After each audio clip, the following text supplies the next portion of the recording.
প্রতিদিন রাতে যখন আমি মামির সাথে ঘুমাতে যেতাম, মামা বলতেন, মাঝখানে শুয়ে পড়ো, এতে সবার জন্য সুবিধা হবে। প্রথমে আমি ভেবেছিলাম এটি শুধু একটা সাধারণ কথা, কিন্তু তার কথায় একটা ভিন্ন ইঙ্গিত মনে হচ্ছিল।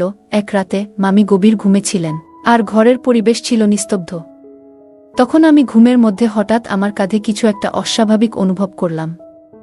প্রথমে ভাবলাম হয়তো কিছু ভুল হচ্ছে বা আমার কল্পনা, কিন্তু সেই স্পর্শটি ধীরে ধীরে কাঁধ থেকে নিচের দিকে সরতে থাকে। সঙ্গে সঙ্গে আমার হৃৎস্পন্দন দ্রুত হয়ে উঠল। মনে নানা প্রশ্ন ঘুরতে লাগল, এটা আসলে কি ঘটছে? আমি একটু দূরে সরে তাদের দিকে তাকালাম। আমার চোখে অদ্ভুত একটা ভাবনা ভর করছিল, যা আমাকে বিভ্রান্ত করছিল। হঠাৎ বাইরে যাওয়ার জন্য একটা কারণ খুঁজতে লাগলাম। ঠিক তখনই মামা আমার হাত ধরে ফেললেন এবং আমাকে আটকে রাখার চেষ্টা করলেন। এরপর পরিস্থিতি থেকে বেরিয়ে আসার উপায় খুঁজতে লাগলাম। তারপর কয়েকদিন পর আবার রাতেই মামা আমার ঘরে ঘুমাতে এলেন। আমি সেদিন মাটিতে বিছানা পাতিনি, বরং নিজের বিছানায় শুয়ে পড়লাম। বিছানায় আমাকে শোয়া দেখে মামা বেশ খুশি হলেন। কিছুক্ষণ পর ঘরের আলো নিভিয়ে দেওয়ার পর তার অভ্যাসমতো তার হাত আমার গায়ে এসে পড়ল। এবার আমি তাকে কিছু বললাম না, কোনো প্রতিক্রিয়া দেখালাম না। তারপর, আমার নাম পূজা, আমি 18 বছরের তরুণী। আমার গায়ের রং ছিল ফর্সা, যা আমাকে আরও আকর্ষণীয় করত। আমি বাইরে বের হলেই সবাই আমার দিকে তাকিয়ে থাকত।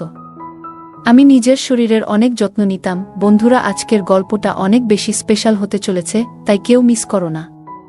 দয়া করে গল্পগুলো ভালো লাগলে ভিডিওটি লাইক, শেয়ার এবং চ্যানেলটি সাবস্ক্রাইবই করো প্লিজ। কয়েকদিন আগে আমার মামি আমাকে তাদের বাড়িতে এনেছিলেন, কিন্তু গরমের ছুটি কাটানোর জন্য নয়, বরং একটা আলাদা কারণেই মামির বাড়িতে আসা। আমার মায়ের সঙ্গে মামির বন্ধুত্ব ছিল, তাই মায়ের কথায় আমি মামির কাছে এসেছিলাম। তিনি আমার নিজের মামি নন। ফোনে জানানো হলো যে তানিয়া মামি আমাকে নিয়ে যেতে আসছে এবং কিছুদিন তার বাসায় থাকতে হবে। আমার মা বাবা দুজনেই চাকরি করেন। কিছুদিন আগে মায়ের বদলি হয়েছে, সেই নতুন পোস্টিংয়ের গ্রামে বিদ্যুৎ বা পানির ভালো ব্যবস্থা নেই। মা সেখানে যোগ দেওয়ার আগেই গ্রামটি দেখে এসেছিলেন এবং পুরো পরিস্থিতি বুঝতে পেরেছিলেন। গ্রামের অবস্থা জানার পর বাবা মাকে পরামর্শ দিলেন যে প্রমোশনের জায়গাটি যেন পরিবর্তন করিয়ে নেন।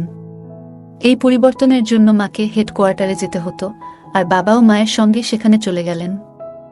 তারপর বাড়ি ফেরার পথে তাদের গাড়ির দুর্ঘটনা ঘটে। সকালে বাড়ি থেকে বের হলেও বিকেল হয়ে যায়, তবুও তারা বাড়ি ফেরেনি। সন্ধ্যাবেলা মায়ের ফোন এলে আমি জানতে পারি কি ঘটেছে। দুর্ঘটনাস্থলটি আমাদের বাড়ি থেকে বেশ দূরে ছিল। মা জানালেন যে তার শারীরিক অবস্থা মোটামুটি ভালো আছে, তবে বাবাকে 1 মাসের জন্য হাসপাতালে থাকতে হবে। মা আমাকে সাহস দিয়ে বললেন, তুমি চিন্তা করো না, আমরা না ফেরা পর্যন্ত তুমি আমার এক বান্ধবীর বাড়িতে থাকবে। তানিয়া মামি তোমাকে নিয়ে যেতে আসছে। আমি তাকে আগে থেকেই মামি বলে ডাকতাম। ফোন রাখার কিছুক্ষণের মধ্যেই মায়ের এক বান্ধবী আমাকে নিতে চলে এলেন। মামিকে দেখেই আমি জড়িয়ে ধরে কেঁদে ফেললাম। কিছু বলতে যাচ্ছিলাম, কিন্তু মামি আমাকে সান্ত্বনা দিয়ে বললেন, তোমার মা বাবা দ্রুতই ফিরে আসবেন, চিন্তা করো না। সেই দিন আমি প্রথমবার মামির বাড়িতে এলাম। মায়ের কাছে অনেকবার তানিয়া মামির নাম শুনেছিলাম, কিন্তু কখনো দেখা হয়নি। এখন পরিস্থিতি এমন হয়েছে যে আমাকে এখানে আসতে হলো। ছোটবেলা থেকেই অন্যের বাড়িতে থাকতে আমার কখনো ভালো লাগেনি, কিন্তু এই বড় দুর্ঘটনার পর মামির বাড়ি আমার জন্য আশ্রয়স্থল হয়ে উঠল। মামির বাড়িতে পৌঁছানোর পর মামার সঙ্গে প্রথম পরিচয় হয়। মামা আমাকে খুব স্নেহের সঙ্গে আমাকে গ্রহণ করলেন। মা বাবার বিষয়ে জানার পর তার চোখেও জল চলে এলো তার, আর তিনি আমাকে জড়িয়ে ধরে সান্ত্বনা দিতে থাকলেনও। তিনি আমাকে বললেন, তুমি এখানে নিশ্চিন্তে থাকতে পারো, কোনো কিছু প্রয়োজন হলে আমাকে জানাতে দ্বিধা করো না।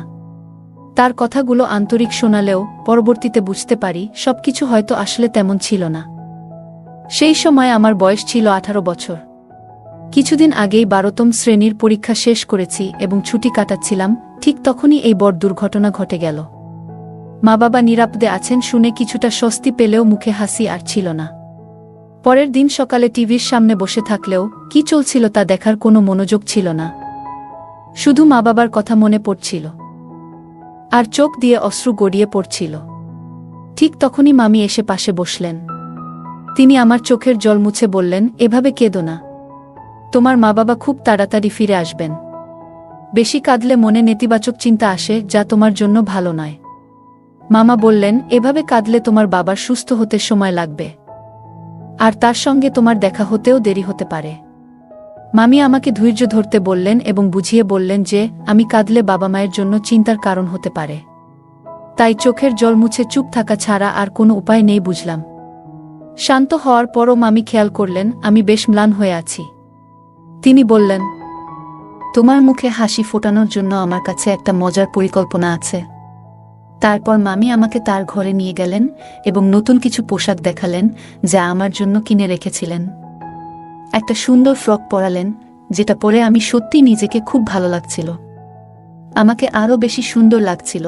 তারপর মামি আমাকে বাইরে নিয়ে গেলেন এবং বললেন, আচ্ছা, এখন তোমার কিছু ছবি তুলি। নতুন পোশাকে নিজেকে দেখতে ভালো লাগছিল। ঠিক তখনই মামা বাইরে থেকে ফিরে এলেন এবং আমাকে দেখে প্রশংসা করতে শুরু করলেন। মামা আমার হাত ধরে একটু নাচ শুরু করলেন। কিছুক্ষণ পর মামি এসে আমাদের নাচ থামিয়ে বললেন, চলো এবার ছবি তুলি। তিনি আমার অনেক ছবি তুললেন, আর খালু আমার সঙ্গে ছবি তুলতে এলেন। ছবি তোলার সময় খেয়াল করলাম তার হাত বারবার আমার পিঠে চলে আসছে, কিন্তু মামির এসব দিকে নজর ছিল না। তিনি হাসি মুখে আমাদের ছবি তুলতেই ব্যস্ত ছিলেন। মামার এই আচরণ ক্রমশ অসহনীয় হয়ে উঠছিল। আমি তাদের বাড়িতে আসার পর থেকেই মামা আমার খুব কাছাকাছি থাকতে শুরু করেছিল। তার আচার আচরণও আমার কাছে বেশ আলাদা মনে হতো। মামার আচরণ ক্রমশ অস্বস্তিকর হয়ে উঠছিল। তার আচরণ বুঝতে পেরে আমি ধীরে ধীরে নিজেকে দূরে সরিয়ে নিয়ে আমার ঘরে চলে গেলাম। সেই রাতে মামি আমার ঘরে এসে বললেন, আজ থেকে তুমি আমার সঙ্গে আমার ঘরে ঘুমাবে। আলাদা ঘরে থাকলে সারা রাত মা বাবার কথা ভেবে কাঁদবে। আমি মামির কথা মেনে তার ঘরে একসঙ্গে শোবার জন্য রাজি হলাম। তবে মামির ঘরে যাওয়ার পর খেয়াল করলাম আমাকে মামি এবং মামার মাঝে ঘুমাতে হবে। প্রথমে একটু অস্বস্তি লাগলেও মামিকে না বলতে পারলাম না। লাইট বন্ধ করে শোয়ার কিছুক্ষণ পর আমি অনুভব করলাম কেউ যেন আমার শরীরে স্পর্শ করেছে। স্পর্শ পেয়ে বুঝতে পারলাম এটি একজন পুরুষের হাত। আমার মামা পাশে ছিলেন, তাই আমি চিন্তা করে হাতটি সরিয়ে মামির দিকে রাখলাম যাতে মামা নিজেই দেখতে পারেন। মামি তখন ঘুমেছিলেন, কিন্তু যখন বুঝতে পারলেন যে হাতটি আমার দিকে ছিল, তখনই তিনি আলো জ্বালালেন এবং আমাকে আমার জায়গায় ঠিক করে শুইয়ে দিলেন। এরপর নিজে এসে আমার পাশে শুয়ে পড়লেন। পরদিন সকালে আমি তৈরি হয়ে বসেছিলাম, ভাবছিলাম মামির সঙ্গে সময় কাটানোর এটিই আমার জন্য একমাত্র সুযোগ। মামি তখন রান্নাঘরে ছিলেন। হঠাৎ তার চিৎকার শুনে দ্রুত রান্নাঘরের দিকে ছুটে গেলাম এবং সেখানে মামির পা হঠাৎ পিছলে গিয়েছিল। তিনি সোজা হাঁটুর উপর পড়ে গিয়েছিলেন। আমার মন খুব কেঁপে উঠল। দ্রুত তার কাছে গিয়ে জিজ্ঞেস করলাম, মামি, আপনি ঠিক আছেন তো? তিনি ব্যথায় কাতরাচ্ছিলেন। মামা তৎক্ষণাৎ রান্নাঘরে এলেন এবং মামিকে উঠতে সাহায্য করলেন, কিন্তু তিনি দাঁড়াতে পারছিলেন না। দ্রুত মামা গাড়ি বের করে আমাদের হাসপাতালে নিয়ে গেলেন। আমি মামির হাত ধরেছিলাম যাতে তিনি একা না অনুভব করেন। হাসপাতালে পৌঁছানোর পর ডাক্তার তার চেক আপ করলেন এবং জানালেন যে মামির পায়ে ফ্র্যাকচার হয়েছে। এই কথা শুনে আমার চোখে জল চলে এলো। ভাবলাম এখন বাড়ির সব কাজ আমাকে সামলাতে হবে। প্রায় 2 ঘন্টা পর মামা এবং আমি হাসপাতাল থেকে বাড়ি ফিরলাম। মামির পা প্লাস্টারে বাঁধা ছিল এবং তার চোখে যন্ত্রণার ছাপ ছিল। তবুও তিনি হাসি মুখে বললেন, মা, তুমি চিন্তা করো না, আমি খুব তাড়াতাড়ি ঠিক হয়ে যাব। সেদিন সন্ধ্যায় রান্না করার দায়িত্ব আমার উপর পড়ল। রান্নাঘরে ঢোকার আগে মামির গাউন পরে নিলাম এবং রান্না শুরু করলাম। প্রথমেই রান্নাঘর ঝকঝকে করলাম, তারপর সবজি রান্না শুরু করলাম। সবজি রান্নায় আমি বেশ দক্ষ ছিলাম, তবে রুটি বেলতে গিয়ে সমস্যায় পড়লাম, কারণ কখনো রুটি বানানোর অভ্যাস ছিল না।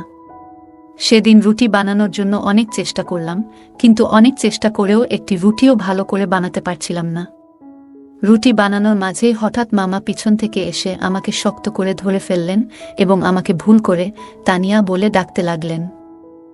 আমি ঘুরে বললাম, মামা, আমরা তো কয়েক মুহূর্ত আগেই মামির পা প্লাস্টারে মোড়ানো এবং তাকে হাসপাতাল থেকে বাড়িতে এনেছি।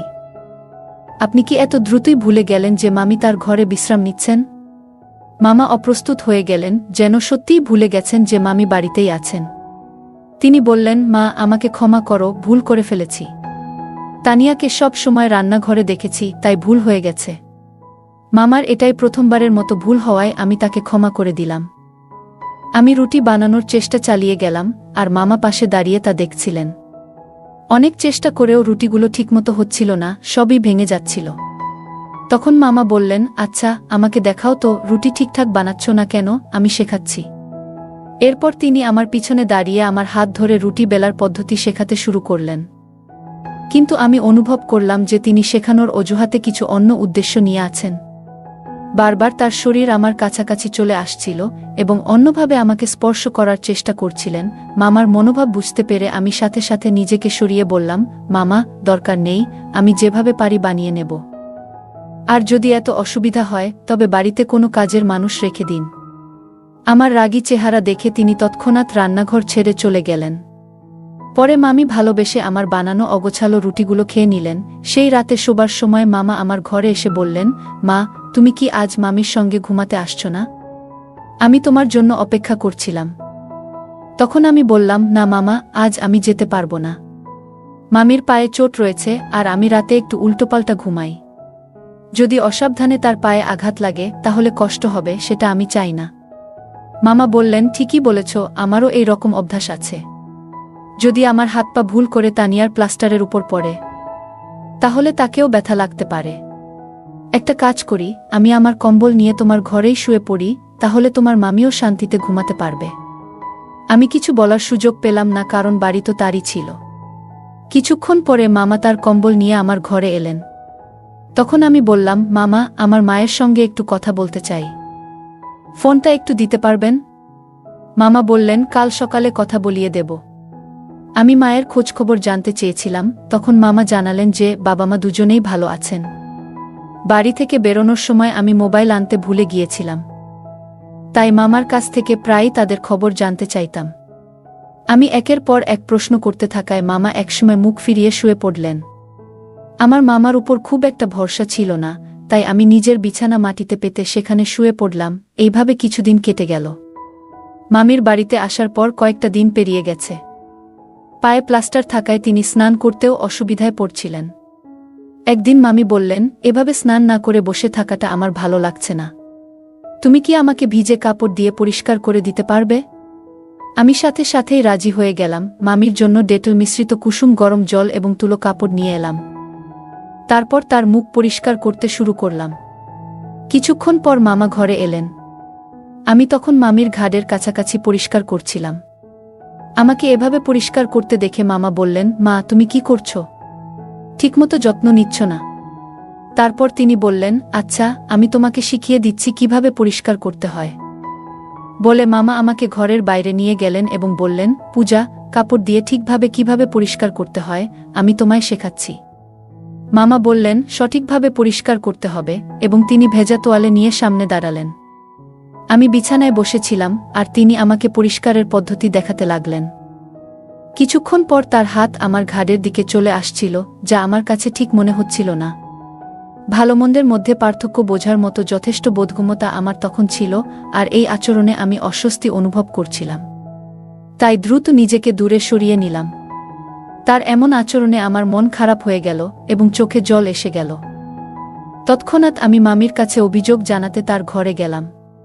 সেখানে গিয়ে দেখি মামি গভীর ঘুমে আচ্ছন্ন। তার ঘুম ভাঙানো ঠিক হবে না ভেবে আমি চুপচাপ চোখের জল মুছে নিলাম এবং ঘরের অন্য কাজকর্মে মন দিলাম। বিকেলে মামি ঘুম থেকে উঠলে আমি তাকে চা দিয়ে এলাম। তিনি চা পান করতে করতে আমিও তার পাশে বসলাম।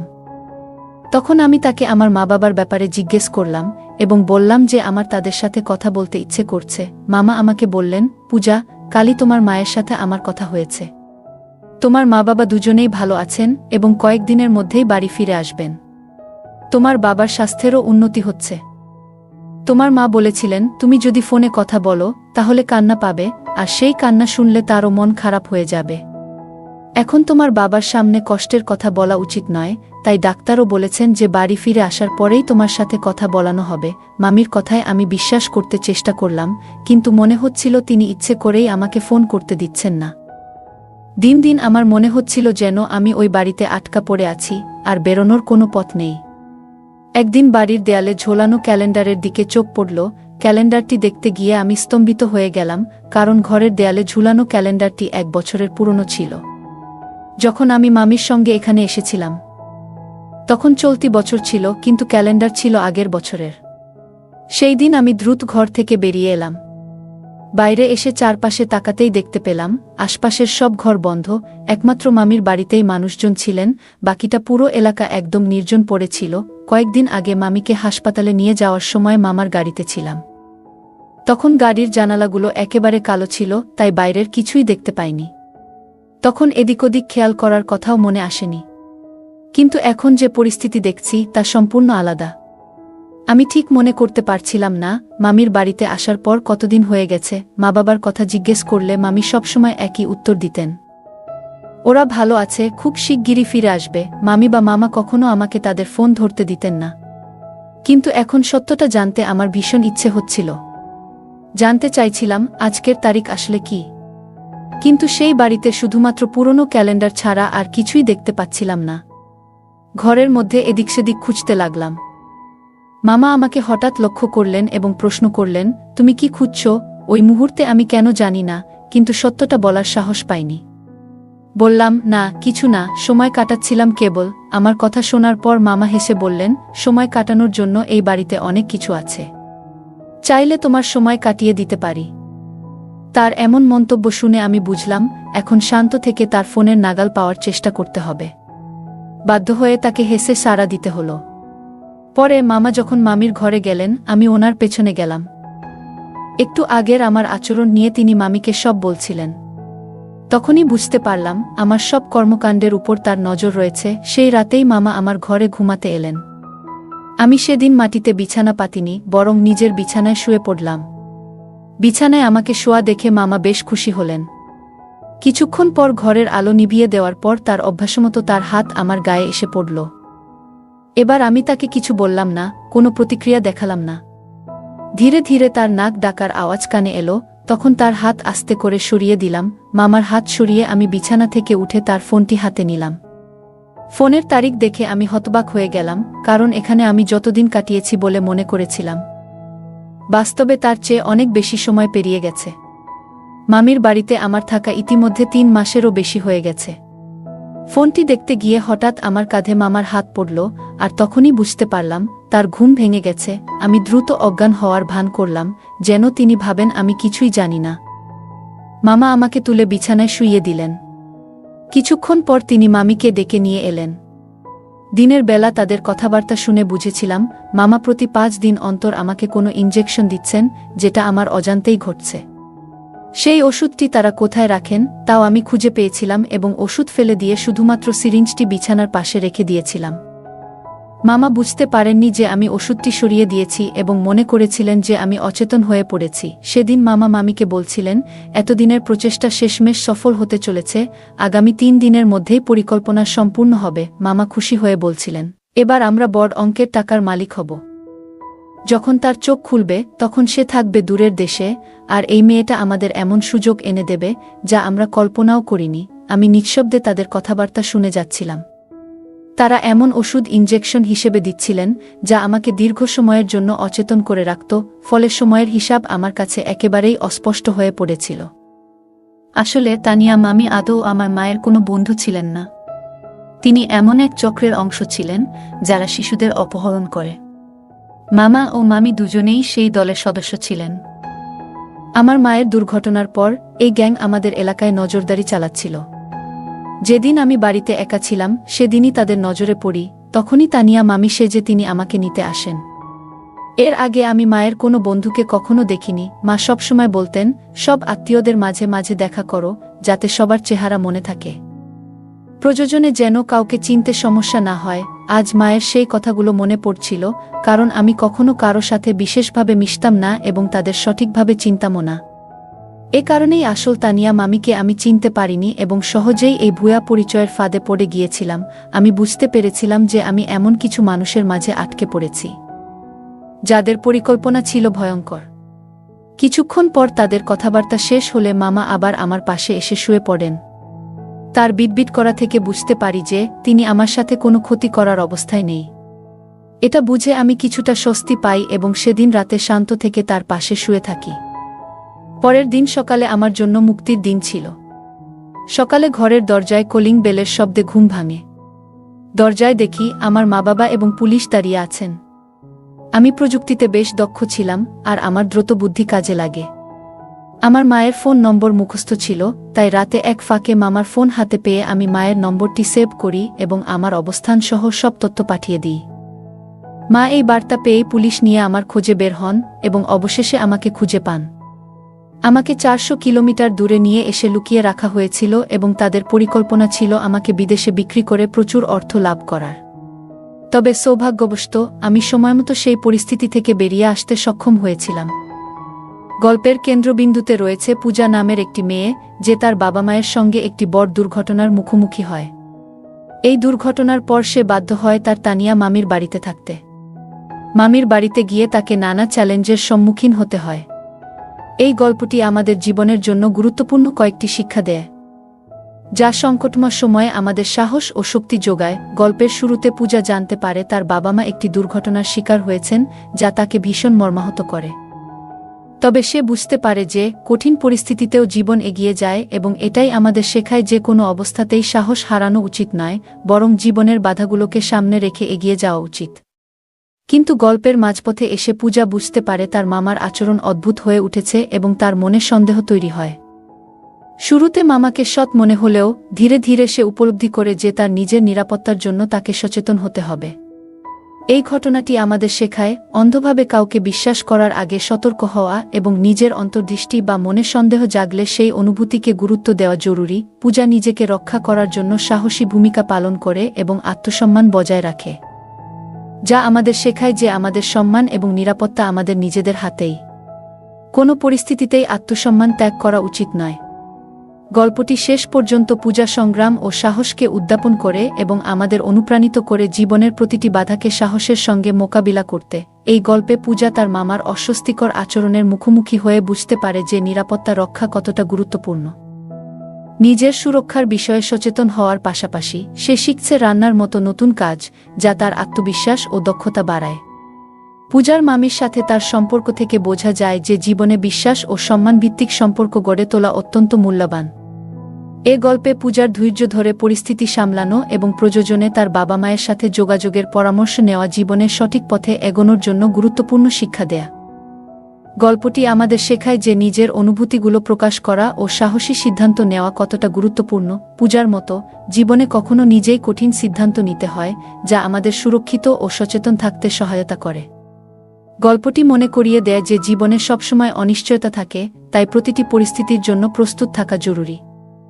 পূজার গল্প থেকে শিখি আত্মসম্মান বজায় রাখা, ইতিবাচক থাকা এবং ভালো সম্পর্ক গড়ে তোলা জীবনে এগিয়ে যেতে সাহায্য করে। চ্যালেঞ্জ আসুক বা কঠিন সময় আসুক, কখনো হার না মানাই আমাদের মূল লক্ষ্য হওয়া উচিত। বন্ধুরা, যদি এই গল্পটি ভালো লেগে থাকে তাহলে দয়া করে ভিডিওটি লাইক করুন এবং আমাদের চ্যানেলটি সাবস্ক্রাইব করুন। পাশে থাকা বেল আইকনটি প্রেস করুন, যাতে করে আমরা যখনই নতুন ভিডিও আপলোড করি তার নোটিফিকেশন সবার আগে আপনার কাছে পৌঁছে যায়। ধন্যবাদ, দেখা হবে আমাদের পরবর্তী ভিডিওতে।